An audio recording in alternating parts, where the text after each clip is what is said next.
Let's see what is latching and unlatching. So latching used where the output must be activated even after the input condition goes false, and unlatching is used to turn off the latched output. So if you want to turn off the latched coil, obviously you should use the unlatching concept.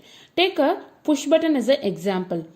If your input contact is a push button, how you can make a output coil to turn on continuously? Because push button is a momentary on. If you push, it will make a contact. If you release, it will break the contact. So by using push button, how we can make a coil to continuously turn on? So by using some logic, we can make it possible. So let's see what is that logic in software. So this is the contact. Normally open contact is there. And in example, we have mentioned this as the switch. So what will happen if I turn on? Lamp will be on. If you toggle the switch again, your lamp will be off. And there is no particular contact we have in software. We are not having a push button contact in a software. So by using this normally open contact only, we need to make a logic for push button also. Imagine now this is the start push button.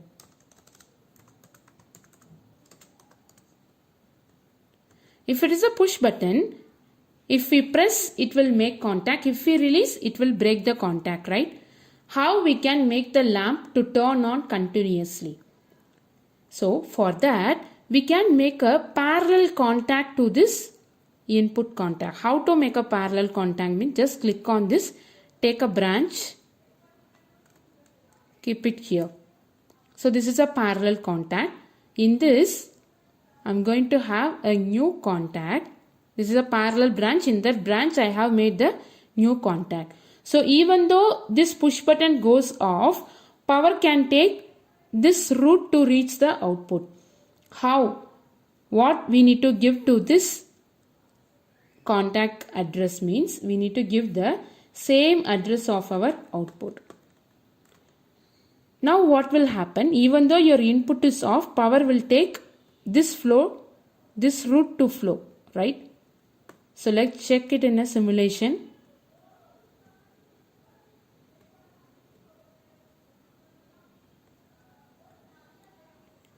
Since this input contact and lamp coil both are sharing the same address, if this is on, this will also on, right? Just check here. If I toggle it, because your output coil is on, this contact is also on.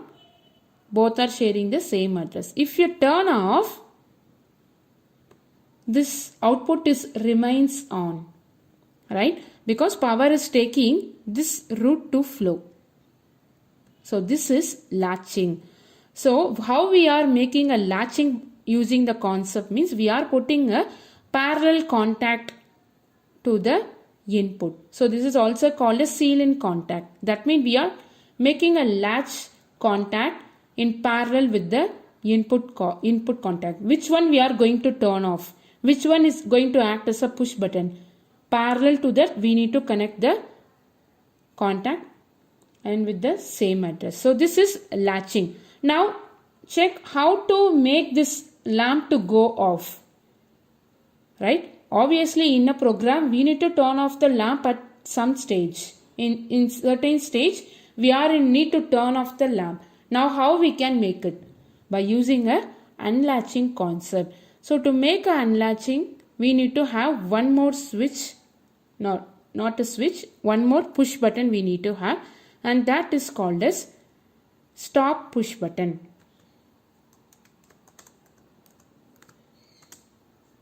And I'm going to name this as stop push button.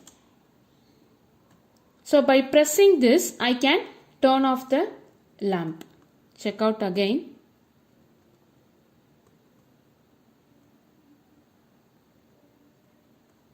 If I press, output is on. Even though if I turn off, your output is on. This one is latching, we have seen.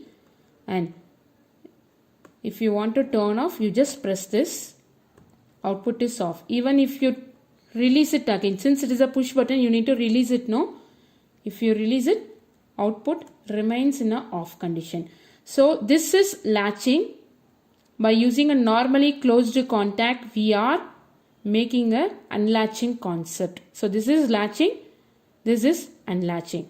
Without using latch and unlatch coil, we can make a latching and unlatching concept by using a normal coil and normal contact itself.